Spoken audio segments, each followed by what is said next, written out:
Rescue workers in Florida have been working around the clock in a race to find survivors in the massive condominium building collapse that has over 100 people unaccounted for. And now, a newly released report shows an engineer found major structural damage in the building 3 years ago. Officials in Surfside near Miami released the 2018 report, which said that an engineer named Frank Morabito warned the waterproofing installed below the pool deck had failed due to a major design error. It also said the underground parking garage's concrete columns, beams, and walls showed, quote, abundant cracking, including areas beneath the pool. Morabito could not be reached for comment.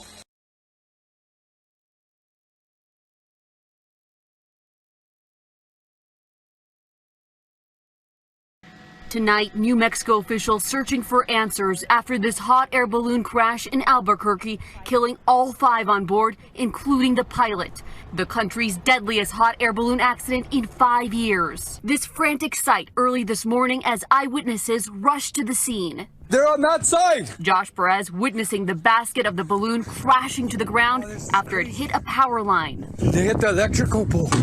Oh my God. According to eyewitnesses, the gondola hitting a power line, crashing onto a roadway and catching fire. There's no fire extinguisher anywhere. Yeah, but bring it, hurry, bring it! I hit the line high up, rode the line a little to the west, and then eventually the gondola crashed into the roadway. The balloon itself floating in the sky and later located over a mile away on top of a house.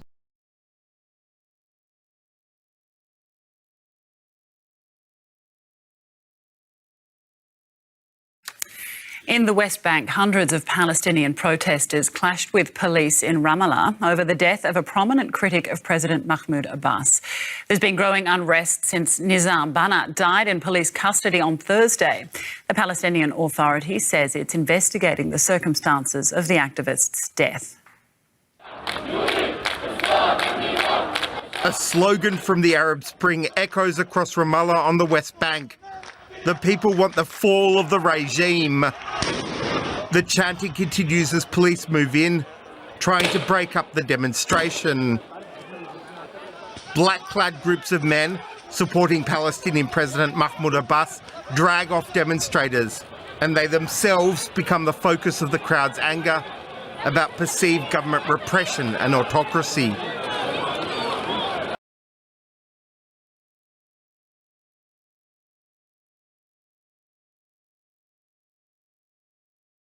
Well, 9-year-old Rodwell Nkomazana's face is being fixed one surgery at a time. Doctors performed the first of many major reconstructive surgeries yesterday. The young boy from Zimbabwe was mauled by a hyena while sleeping at a church gathering in Harare last month. The animal bit off part of his face. Well, renowned Dr. Ridwan Mia is leading the operation, a pro bono. Good afternoon. Yes, it took quite a few hours. I think we were in theatre for about 5 hours altogether. We managed to reconstruct the left upper cheek area as well as the orbit. That's the bony housing of the orbit of the eye.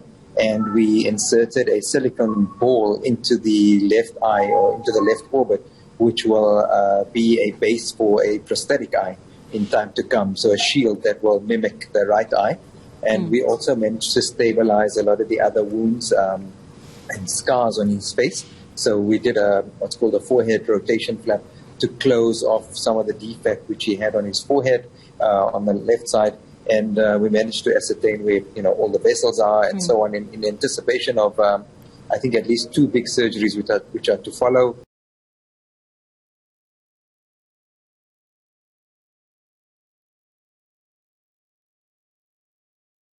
As Health Secretary, Matt Hancock had the most important job in government when the country's greatest peacetime crisis struck. His competence tested like few before him, his credibility ultimately strained to breaking point by his own actions. Appointed by Theresa May in 2018, his priorities were NHS staff morale and the care sector, though he never got beyond minting a badge. When Theresa May resigned, he stood to succeed her. Kept on by Boris Johnson, coronavirus defined his time in office and his fall. Hancock was central to setting the terms of lockdowns that put unprecedented restrictions on personal freedoms and policed the most intimate elements of people's lives.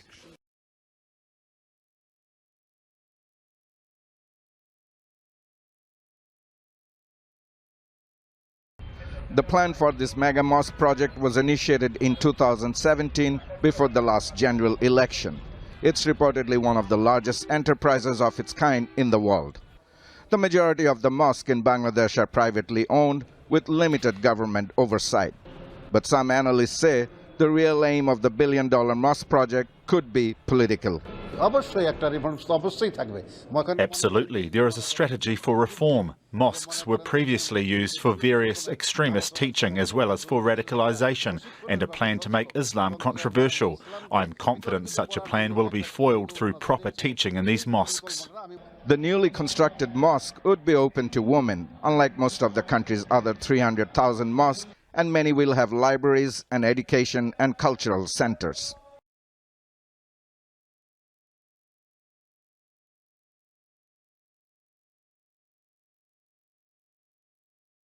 It's a deadly bacteria spread by tick bites, and if you're taking your dog on the road these school holidays, your pet is at risk. The brown dog tick is mainly present in northern Australia, but in March, Ehelichoisis has spread to South Australia, and now it's here in Victoria. It's been described as the most serious threat to the health of dogs in Australia that we've seen for more than 30 years. Infected pets may develop a fever, lethargy, loss of appetite, eye changes such as conjunctivitis, bleeding and weight loss. The sooner treatment can begin, the better. Vets urging owners to regularly check their companions.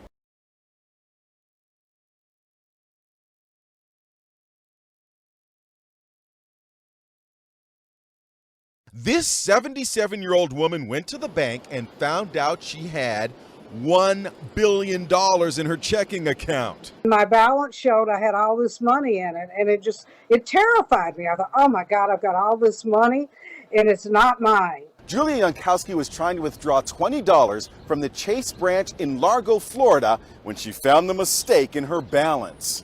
It showed $999,855.94. $1 billion? Almost $1 billion. It was a bunch of nines.